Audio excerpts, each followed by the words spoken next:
By the time the nightclub doors opened in Cologne each night, the line outside already wrapped around the block. Music pulsed through reinforced glass. Neon lights reflected on wet pavement. Security teams stood still at the entrance, disciplined, alert, controlled. To the public, it was nightlife. To investigators parked quietly across the street, it was a pattern. They weren't watching the dancers. They weren't watching the guests. They were watching repetition. Security contracts changing hands in clusters. Competing venues closing after sudden disputes. The same intermediaries appearing again and again behind velvet ropes, not as customers but as coordinators.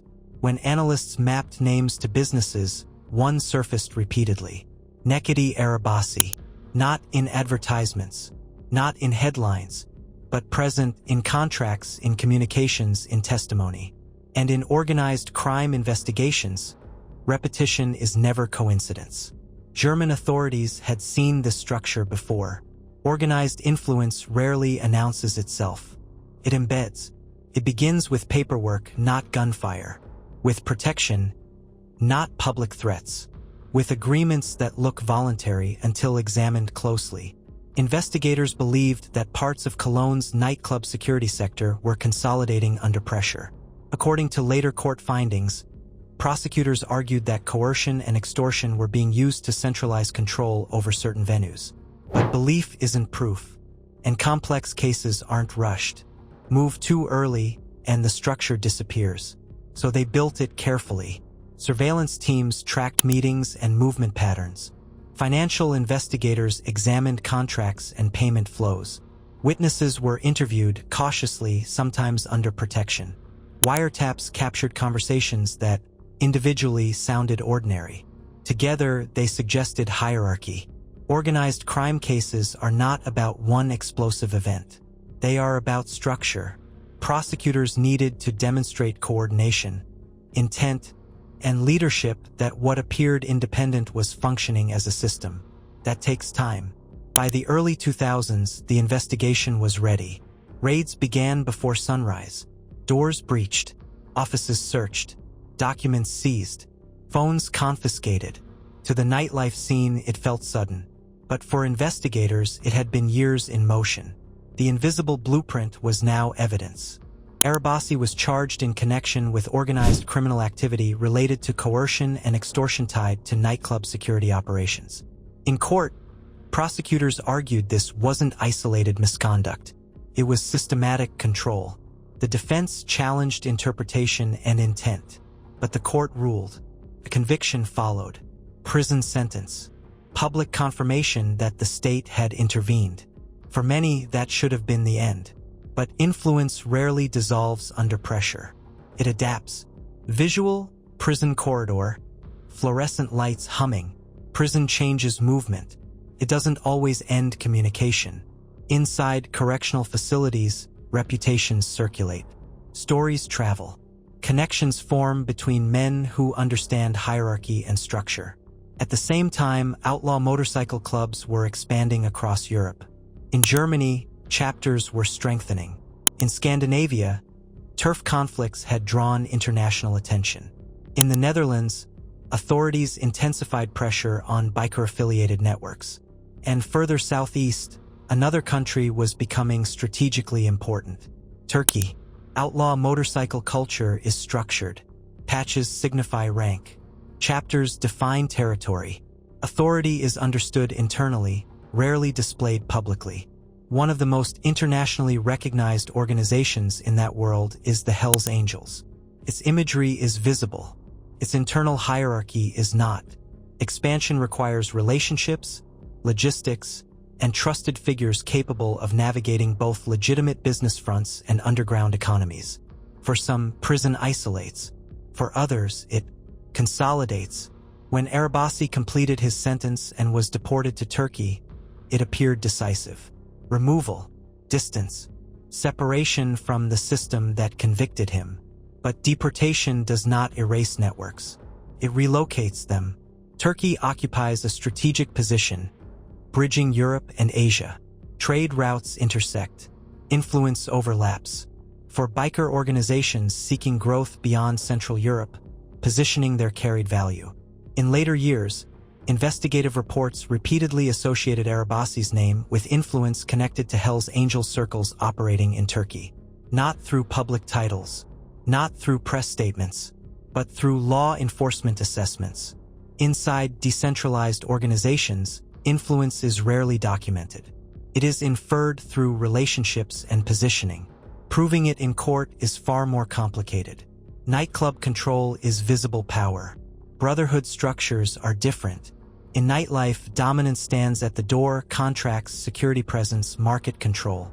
Inside outlaw motorcycle culture, authority is relational, built on reputation, on loyalty, on the ability to maintain order within a chapter.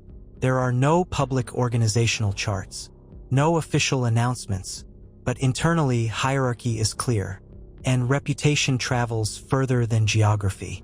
By the mid-2000s, the narrative had shifted. This was no longer about velvet ropes in Cologne. It was about cross-border positioning. Multiple European agencies were again watching the same name. Different country, different environment, similar structural questions. What defines leadership inside a decentralized club? When does association become direction? How do you prove influence without written orders? These are the challenges of transnational organized crime investigations. European law enforcement cooperation intensified during this period. Agencies shared intelligence. Motorcycle club expansions were tracked chapter by chapter. Events monitored. Affiliations mapped. But membership alone is not necessarily illegal. Reputation is not a crime. Specific actions are. Prosecutors require evidence of concrete offenses, not inferred authority. And decentralized organizations operate effectively in that space of ambiguity. Influence without documentation. Coordination without signatures. Hierarchy understood but rarely written. Investigators continued examining whether patterns seen in Cologne had evolved elsewhere. Some reports suggested consolidation of influence within biker structures. Others indicated alignment between business fronts and club-affiliated networks.